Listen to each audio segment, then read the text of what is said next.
দর্শক স্বাগত জানাচ্ছি আরও একবার সকালের বাংলাদেশের আয়োজনে। আপনাদের সাথে রয়েছে আমি আহমেদ রেজা এবং আমি আছি মিমি। এবং সেই সাথে আমাদের সাথে আজ এমন একজন অতিথি আছেন যাকে আসলে অনেকগুলো উপমা দিয়ে বলতে হয়, কিন্তু একই সাথে তিনি বাচিক শিল্পী, কথাশিল্পী, অভিনয় শিল্পী, মডেল কি না, কিন্তু মানুষটিকে সেটা আসলে আমরা আজকে না বলি, আমাদের দর্শকরাই দেখে নিক। কি ভালো আমার লাগলো আজ এই সকালবেলা, কেমন করে বলি। কি ভালো আমার লাগলো আজ এই সকালবেলা, কেমন করে বলি। কি নির্মল নীল এই আকাশ, কি অসহ্য সুন্দর, যেন গুণীর কণ্ঠের অবাধ উন্মুক্ত তান দিগন্ত থেকে দিগন্তে। কি ভালো আমার লাগলো এই আকাশের দিকে তাকিয়ে, চারদিক সবুজ পাহাড়ে আঁকাবাঁকা, কুয়াশায় ধোয়াটে, মাঝখানে চিল্কা উঠছে ঝিলকিয়ে। তুমি কাছে এলে, একটু বসলে, তারপর গেলে ওদিকে, স্টেশনে গাড়ি এসে দাঁড়িয়েছে তাই দেখতে। গাড়ি চলে গেল। কি ভালো তোমাকে বাসি, কেমন করে বলি। আকাশে সূর্যের বন্যা, তাকানো যায় না। গরুগুলো এক মনে ঘাস ছিঁড়ছে, কি শান্ত। তুমি কি কখনো ভেবেছিলে এই হ্রদের ধারে এসে আমরা পাবো যা এতদিন পাইনি। রূপলি জল শুয়ে শুয়ে স্বপ্ন দেখছে, সমস্ত আকাশ নীলের স্রোতে ঝরে পড়ছে তার বুকের উপর সূর্যের চুম্বনে। এখানে জ্বলে উঠবে অপরূপ ইন্দ্রধনু তোমার আর আমার রক্তের সমুদ্রকে ঘিরে। কখনো কি ভেবেছিলে। কাল চিল্কায় নৌকোয় যেতে যেতে আমরা দেখেছিলাম দুটো প্রজাপতি কত দূর থেকে উড়ে আসছে জলের উপর দিয়ে। কি দুঃসাহস। তুমি হেসেছিলে আর আমার কি ভালো লেগেছিল তোমার সেই উজ্জ্বল অপরূপ সুখ। দেখো দেখো কেমন নীল এই আকাশ, আর তোমার চোখে কাঁপছে কত আকাশ, কত মৃত্যু, কত নতুন জন্ম। কেমন করে বলি। বাহ, যে কারণে আসলে আলাদাভাবে তাকে বিশেষায়িত করা যায় না, যাকে আলাদাভাবে পরিচিত করে দেওয়ার কোনো সুযোগ নেই।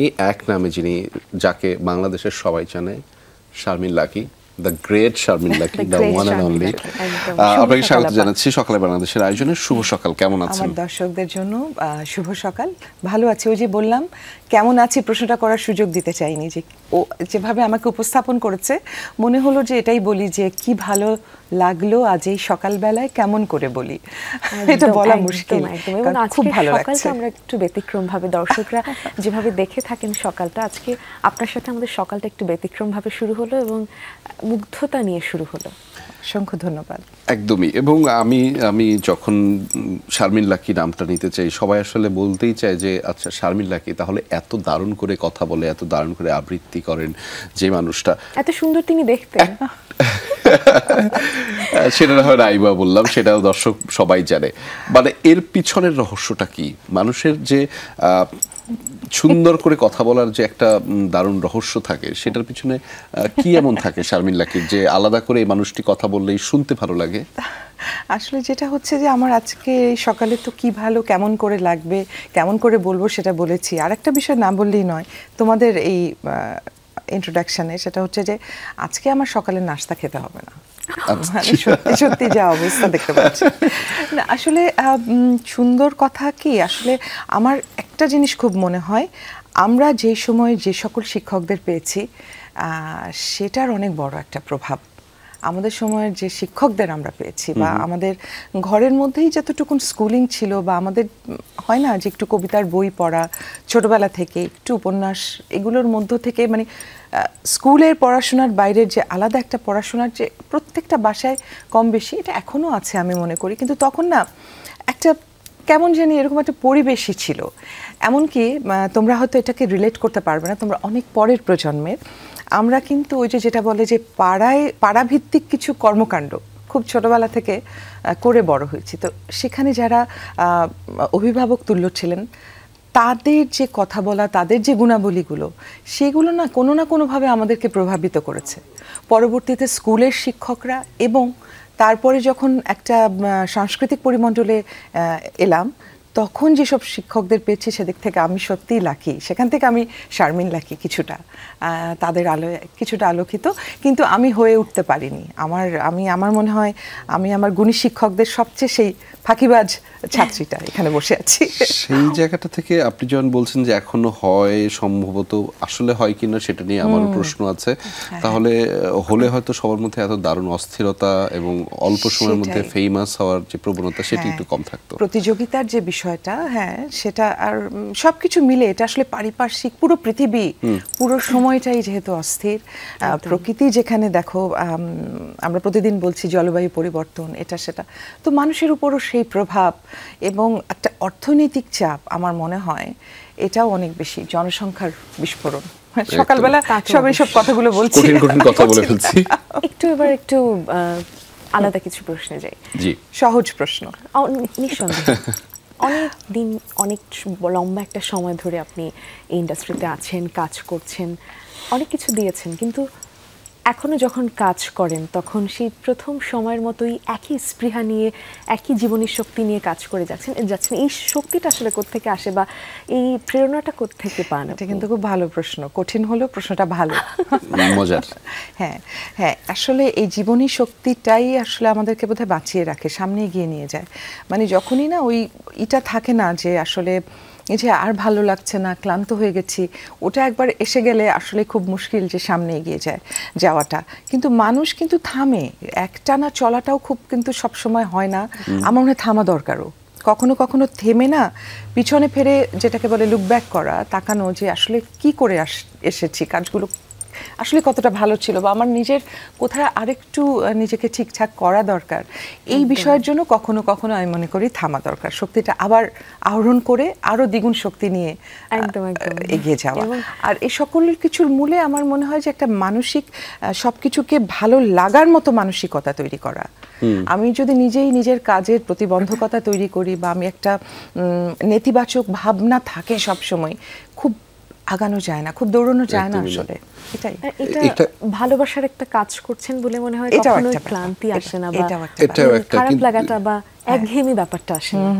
এটা খুবই বড় একটা বিষয় যে আমার পছন্দের কাজটা আমার ক্যারিয়ার কিনা, তাহলে ক্লান্তিটা হয়তো আমার মনে একটু কম আসে। তুমি ভালো একটা পয়েন্ট। এবং আমরা সেখানেই যে নিজেদেরকে এত নিদারুণভাবে সমর্পণ করছি সময়ের ব্যস্ততার কাছে, যাপিত জীবনে আমরা না থাকি মানসিকভাবে ভালো, না থাকি শারীরিকভাবে ভালো, এবং সেখানে নিজের পছন্দের বিষয়কে পেশা হিসেবে নেওয়া, এটা অন্যরকম। এবং সেটাকে দিন দিন ডেভেলপ করা, সেটাকে দিন দিন নিজের কাজটাকে একটা গত পরশুর কাজটা থেকে আজকের কাজটাকে ছাড়িয়ে যাওয়া, মানে নিজেকে নিজে ছাড়িয়ে যাওয়া, একটা উত্তরণ, এটা আসলে একটা খুব আমার মনে হয় কঠিন একটা যুদ্ধ। যারা এই কাজটা করে তারাই আসলে ভালো বলতে পারবে, দীর্ঘ সময়ের, যেটাকে বলে যে লম্বা রেসের ঘোড়া যারা, সেই যতটা থাকুক নিজের জন্য, সেই যতটা থাকুক নিজের কাজের জন্য। এটা এখানে একটা কথা না বললেই নয়, পরিবারের যদি সহযোগিতা পাওয়া না যায়, লম্বা রেসের ঘোড়া হওয়াটা খুব কঠিন। কিন্তু আমরা আসলে দর্শক আপনাদের সহযোগিতা দরকার, কারণ এই মুহূর্তে একটা ছোট বিরতি নিতে হচ্ছে। যেমনটা আপনার কাছ থেকে শুনছিলাম যে কখনো কখনো সামনে আগাতে গেলে একটু পেছনে যেতে হয়, আমরা একটু পেছনে যেতে চাই, একটু থামতে চাই, একটু ছোট্ট করে বিরতি নিতে চাই। কোথাও যাবেন না, সঙ্গে থাকুন, আমাদের সাথেই থাকুন। দর্শক, বিরতির পরে আবারও আমন্ত্রণ। আমাদের সাথে এখন যারা যুক্ত হলেন সামাজিক যোগাযোগ মাধ্যমে অথবা টেলিভিশনের পর্দায়, তাদেরকে আবারও জানাতে চাই সকালবেলার শুভেচ্ছা। এবং যারা দেখছিলেন আমাদের আজকের এই আয়োজন, তারা ইতিমধ্যেই জানেন যে আমাদের আজকের অতিথি বাচিক শিল্পী শারমিন লাকি। আপনার সাথে কথা হচ্ছিল আবার কি কি কঠিন প্রশ্ন ছুটে আসছে? কঠিন প্রশ্ন না, আমরা যেমন শেষটা বিরতিতে যাওয়ার আগে যেমন যেই শেষটার মধ্যে ছিলাম যে নিজেকে একটু সময় দেয়া, সেটা শারীরিকভাবে হোক মানসিকভাবে হোক, ফলে মানসিকভাবে ভালো থাকা, মানসিকভাবে সমৃদ্ধ থাকা, ঋদ্ধ থাকা, সেটি আমাদের সবারই আসলে জরুরি। সেই মানসিকতা কে শক্তভাবে পরিচালিত করা এবং নিজের জন্য একটু যত্ন নিয়ে মানসিকভাবে ভালো থাকাটা কেন জরুরি এবং আপনি কিভাবে এত দারুণভাবে ভালো থাকেন? কে বললো আমি সবসময় খুব দারুণভাবে ভালো থাকি? এটা আসলে ওই যে তুমি একটু আগে কিন্তু বলছিলে যে অস্থিরতা তো আমাদেরকে গ্রাস করবেই, এটা সবসময়ই থাকে। আর যখনই আমি দেখি না যে আমি খুব খারাপ আছি, চারপাশটা খুব খারাপ আছে, আমি টুপ করে গানের জগতে ঢুকে যাই। হ্যাঁ, আমি গান শোনা শুরু করি, ইনস্ট্রুমেন্ট মিউজিক, হ্যাঁ, এবং কবিতার বই এটা থাকেই সবসময়। আমার দুঃসময় বলো, আবার অনেক সময় সুসময়ও দেখেছি। আমার কেন জানি গান মানে সঙ্গীত আমাকে খুব খুব টানে এবং আমি অনেক কিছু থেকে বেরিয়ে হ্যাঁ নিজের মতো করে একটু ভালো থাকতে পারি। কিছু গানটা শুনে নেই বা একটু বই কম পড়া হয়, সত্যি কথা, কবিতার বই বেশি উপন্যাস পড়ছি না অনেক দিন, মোটা বই দীর্ঘ কোনো কিছু পড়াশোনার মধ্যে আসলে আমি অনেক দিন নেই, সেটার জন্য নিজের কাছে নিজেকে একদম ভালো লাগে না। তবে গানটা শুনি এবং ইউটিউবে হয়তো কারো কোনো কবিতা আবৃত্তির আমার খুব শোনা হয় গানের পাশাপাশি, বা কারো কোনো সুন্দর কথা বা কোনো বুক রিভিউ, যেহেতু আজকে পড়ছি কম আজকাল, শুনছি, এটা আমার মানসিকভাবে আমাকে সত্যি বুস্ট করে, আমাকে ভালো রাখে।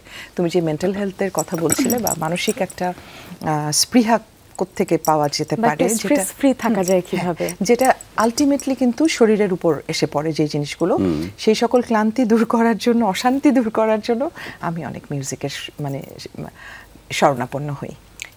গান শোনা হয়, কবিতা শোনা হয়, এবং নিজেকে আপনি যদি অনেক ধরনের কাজই আপনি করেন, কিন্তু বাচিক শিল্পী হিসেবেই যেহেতু পরিচয়টা সবার আগে চলে আসে, এই বাচিক শিল্পী হবেন বা কবিতা শোনার অভ্যাসটা তো নিশ্চয়ই ছোটবেলা থেকে, খুবই ছোটবেলার। এটা ছোটবেলা কার আমরা আছে না যে আমাদের একজনকে দেখে মনে হয় যে আমি তার মতন হতে চাই বা আমি এই পেশায় যেতে চাই বা আমি এমন কেউ হতে চাই, সেটা না আমাদের সামনে তখন বলেছি না, প্রচুর আইডল ছিল, যেটা এখনকার সময় ছেলেমেয়েদের জন্য এটা হয়তো খুব কঠিন একটা সময় তারা পার করছে। নেই একেবারে, এটা আমি বলবো না। তাদের সামনে আছে, শারমিন লাকী আছে, অবশ্যই আছে, সেটা নেই এটা বলা যাবে না। কিন্তু আমাদের সময় আমাদের শিক্ষকরাও যেটা বলেছি যে পরিবারের মধ্যে কেউ না কেউ, এমনকি পাড়ার যে অ্যাক্টিভিটিসগুলো ছিল সেখান থেকে আমরা আইডল খুঁজে নিয়েছি, পেয়ে গেছি। অদ্ভুত ছিল সেই আমাদের শৈশব এবং কৈশোর, যেটার একটা কিছুটা হলেও প্রতিফলন আমাদের কাজের মধ্যে এখনো আছে। এখনো আমরা ওটা থেকে আসলে আমি বেরিয়েও যেতে চাই না। আর হ্যাঁ, গানে কবিতায় সবসময় দুঃখ ভুলেছি আমি, বা অস্থির সময়গুলো পার করেছি, এটা একটা। আর তুমি জানতে চাচ্ছিলে যে দীর্ঘ সময়ের যে একটা প্রস্তুতি, শারীরিক এবং মানসিক কাজে দৌড়ানোর, যেটা ফুড একটা আমার জীবনে অনেক বড় একটা বিষয়। সেটা নিয়ে তোমাদের কোনো নির্দিষ্ট প্রশ্ন থাকলে করতে পারো। এটা আমার অন্তত আছে এখানে জানবার। আমি মনে করি যে যারা আমাদের নারী দর্শক আছে সবারই আগ্রহের এই জায়গাটা। না, বিষয়টা নারী দর্শকের সাথে একদমই ওতপ্রোতভাবে জড়িত, হ্যাঁ, এটা সবার জন্য, অ্যাজ এ হিউম্যান বিং হিসেবে সবার জন্য জানা জরুরি। এবং খাদ্যাভ্যাস যে কতখানি জরুরি এটা আমরা বাঙালি হিসেবে একটু কমই মনে হয় বুঝতে চাই। সকালবেলা আয়েশ করে না খেলে, রাতের বেলা আয়েশ করে না খেলে এবং সবকিছু না খেলে আমাদের আসলে সেটাই মন ভরে না। হ্যাঁ, আমি একটা জিনিস, কিন্তু এই সুন্দর থাকার ব্যাপারটা, শারমিন লাকীকে সবাই গল্প নয়, একই রকম দেখে যাচ্ছে, সে একই রকম আছে, সেই অনেকটা সময় ধরে নিজেকে একই রকম রাখতে পেরেছে। না, সেটা কিন্তু এই তারুণ্য ধরে রাখার রহস্যটা, ধরে রাখা না বিষয়টা আমি বলবো একদম সুস্থ থাকার জন্যই বলবো। এখানে সৌন্দর্য বিষয়টা আমার কাছে খুবই গৌণ। আমি ওই যে বললাম যে মানসিক এবং শারীরিক সুস্থতা, ওটার একটা প্রতিফলন ওই চেহারায়, মেকআপে চলেই আসে, হ্যাঁ, কোনো না কোনোভাবে। কিন্তু আমার মনে হয়েছে যেটা এই ইদানিং যে জিনিসটা আমি করছি গত 5-7 বছরে, সেটা সকালবেলা একটা ডিটক্স করার, বা আমার রাতের যে তৈলাক্ত খাবারের বা সমস্ত খাবারের যে ওটাকে ঠিকমতো করে ড্রেইন করা, এটা আমার জন্য খুব আমার মনে হচ্ছে একসময় যেটা আসলে করা দরকার। এটা আমার সাথে সিদ্দিকা আপা সবসময় বলতেন যে লেবুটা খুব উপকারী, এবং সকালবেলা খালি পেটে, যদি কারোর অ্যাসিডিটির প্রবলেম না থাকে, তারা কিন্তু একটু কুসুম গরম পানির সাথে লেবু এবং আদা এবং লেবু এটা খুবই বুস্ট করে। এই সাথে যদি একটু গুঁড়া হলুদ, এই জিনিসগুলো আমাদের রান্নাঘরেই থাকে। চিয়া সিডটাও বেশ চিয়া সিড যদি আমি সংগ্রহ করতে নাও পারি, গুঁড়া হলুদ প্রত্যেকের বাসায় থাকে একেবারে, যেটা রান্নার, সেটা একটুখানি দিয়ে গরম পানিতে একটু লেবু, এটার থেকে ভালো আমার মনে হয় যে রোগ প্রতিরোধক টোটকা আর আমার জানা মতে দ্বিতীয়টা নেই। কারণ হ্যাঁ, ঘরোয়া টোটকা। আমি অনেক সময় দেখি যে আমার থেকে অনেক কম বয়সী মানুষ বছরে 2-3 বার করে ঠান্ডায় আক্রান্ত হচ্ছে। হ্যাঁ, এবং অ্যান্টিবায়োটিক কোর্স করছে, কথায় কথায় প্যারাসিটামল এসব খাচ্ছে, কিন্তু এখন পর্যন্ত সেদিকে আলহামদুলিল্লাহ আমি অনেক কম ওষুধ খেয়ে আছি, মানে হয়তোবা এইসব করে টোরে একটু খাবারের মধ্য থেকেই এবং এখন যেহেতু প্রতিষেধক খুঁজে নিয়েছি। ঠান্ডার সময় ঠান্ডার সময় রাইট, আদাটা সকালবেলা একটু আদা কুচি, ওই যে একটু লেবুর রস, হলুদ পানি, গরম পানি, এটা সাংঘাতিক কাজে দেয়। ঠিক আছে, আমি এটা ফলো করব। এবং ভয়েসের যারা ভোকাল একটু কাজ করতে চায়, গলাটা ঠিক রাখতে চায়, এগুলো করা যেতে পারে, এগুলো ভালো। আমরা কি আরেকটা কবিতা শুনে নেই? অনেকক্ষণ ধরে কবিতার মধ্যে নেই, শারমিন লাকি আছে, কবিতা শুনতে পারছি না, ব্যাপারটা কেমন যেন।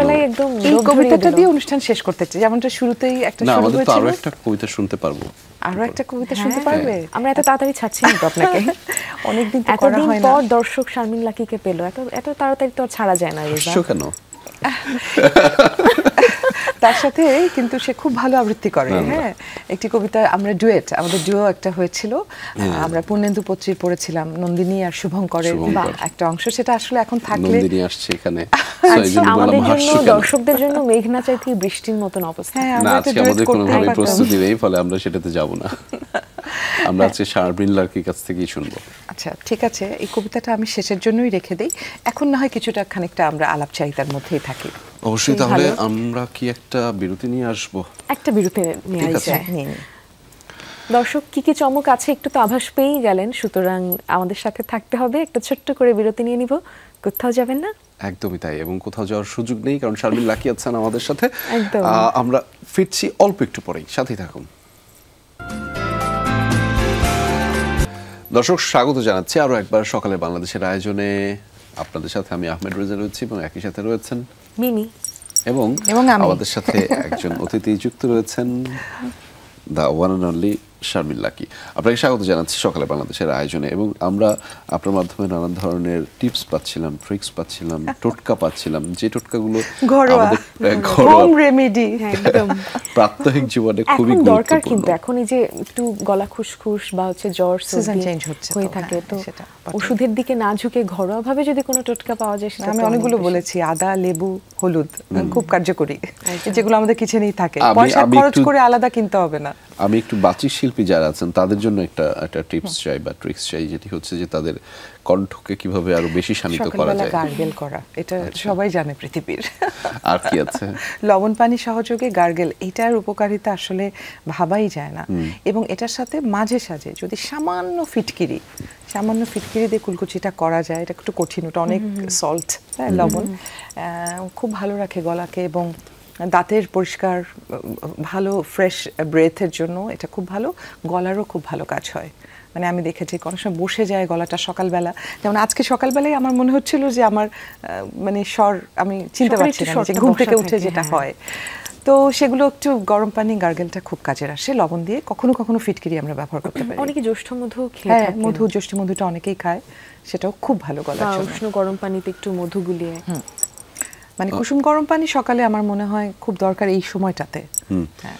শারমিন লাকি যখন বলছিলেন যে এই দীর্ঘ সময় পথ চলার জন্য পরিবারের যে সমর্থন সেটি খুব বেশি জরুরি, এবং সেই ক্ষেত্রে আমরা বলি যে আমাদের যে সামাজিক সম্পর্ক, পারিবারিক সম্পর্ক, সেটিকে প্রাধান্য দেওয়া এক ব্যক্তি জীবনে সেটিও গুরুত্বপূর্ণ। শারমিন লাকির ক্ষেত্রে সেটা কি? কারণ না হলে এগুলো কাজের উপরে না একটা প্রভাব চলে আসে, একটা নেগেটিভ ইম্প্যাক্ট চলে আসে। কারণ বাইরে তো একটা বৈরী পরিবেশ, আবার ভিতরে, ঘরের ভিতরে যদি আমার কাছের মানুষগুলো আমার উপরে আস্থা হারায়, বা আমি আমার নিজেকে আসলে যদি ওখানে বারবার প্রমাণ করতে হয়, সেটা খুব কঠিন। হ্যাঁ, সুতরাং পরিবারের সাপোর্টটা একটা, সেটা শিশুর থেকে শুরু করে ওই পরিবারের বয়োজ্যেষ্ঠ যিনি আছেন তার পর্যন্ত যদি না থাকে, যেদিক থেকে আসলে আমি লাকি, শারমিন লাকি, কখনো কখনো লাকি, কখনো কখনো না, আমি আমার সবসময় শ্বশুরবাড়িতে সেই সাপোর্টটা পেয়েছিলাম, যে আমার শ্বশুর শাশুড়ি খুব ভালোবাসতেন, আমার কাজগুলো পছন্দ করতেন। হ্যাঁ, এবং বাসায় যে সব ছোট সদস্য যারা আমার ভাগ্না ভাগ্নি, আমার বরের বোনের ছেলেমেয়েরা, বা পরবর্তীতে আমি যখন মা হয়েছি, ওরা পছন্দ করতো আমার কাজ। তো এটা কিন্তু আমার একটা শক্তি হিসেবে কাজ করেছে। কোনো না কোনোভাবে আমি খুব ইন্সপায়ার্ড হতাম যে আচ্ছা ওরা বোধহয় দেখছে, বা কোনো কিছু হলে ওরা বলতো যে না আজকে মা ভালো হয়নি, আজকে মেকআপ বেশি ছিল। আবার কোনো দিন অনেক অ্যাপ্রিসিয়েট করেছে যে না খুব ভালো হয়েছে, তুমি কবিতাটা ভালো পড়েছো। তো এগুলো আসলে আমার মনে হয় একটা মানুষ ওই যে দীর্ঘ সময় কাজ, কিন্তু খুব নিরেট।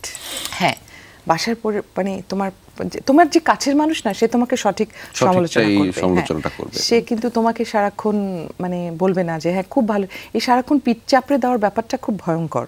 আমার মনে হয় যে সমালোচনাটা নিতে পারা দরকার। এটা আমরা এখন সামাজিক যে কোনো কাজেই দেখছি যে আমরা আসলে একদম সহ্য করতে পারি না, কিন্তু এই সহ্যটা থাকতে হবে। আমি মনে করি যে তুমি টিপস অ্যান্ড ট্রিক্স চাচ্ছ, তো সামাজিক সম্পর্কের জায়গাগুলো তখন অনেক সহজ হবে। মানসিক, হ্যাঁ, যে আমরা যে সুস্থ থাকতে পারি না এই জন্য কারো একটা কথায় লেগে গেলে ওইটার প্রভাব, ওইটাই পরে কাজটা আমার খারাপ হয়ে যায়। কিন্তু যদি আমি মনটাকে ভালো রাখতে পারি, যে যেটা আমাকে বলেছে আমি যদি এটা সহজভাবে গ্রহণ করতে পারি, হ্যাঁ, তাহলে কিন্তু ওই যে জিতে গেছো, অর্ধেকটা পথ তুমি জিতে গেলে, চলে গেলে।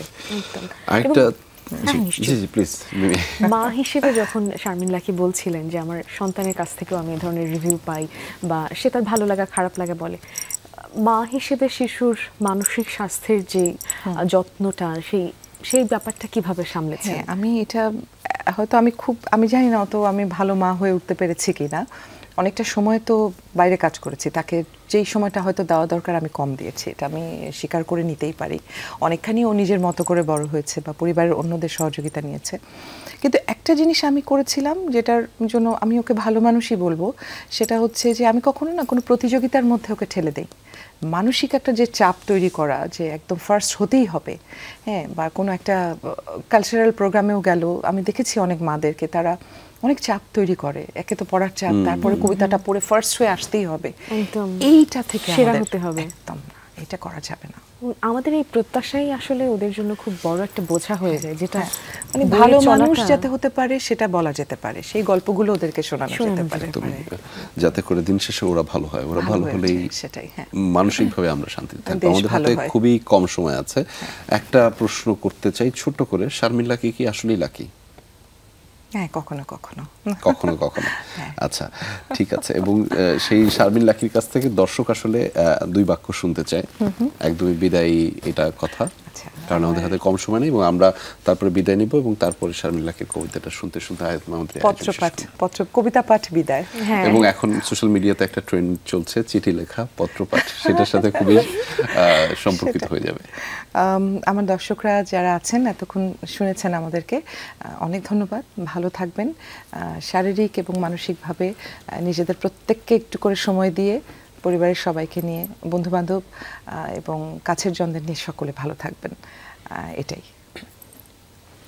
নিশ্চয়ই শারমিন লাকিরা ভালো থাকলে আমরা ভালো থাকি। দর্শক, আমরা যারা এখানে দুজন বসে আছি, শারমিন লাকির সাথে শো করাটা একটু কঠিন এবং সেটা কষ্টসাধ্য, কেননা দীর্ঘ সময় ধরে বাংলাদেশকে সার্ভিস দিয়ে যাওয়া এটা মোটেই সহজ ব্যাপার না, এবং এত ইতিবাচক পরিবর্তন নিয়ে, এত ইতিবাচক মানসিক বার্তা নিয়ে সেটি শারমিন লাকি করে যাচ্ছেন, সেটি আমাদের জন্য বিশেষ করে অনুপ্রেরণামূলক। এবং শারমিন লাকিরা ভালো থাকলে আমরা আসলে ভালো থাকি, আর আমরা ভালো থাকলে বাংলাদেশটা ভালো থাকে।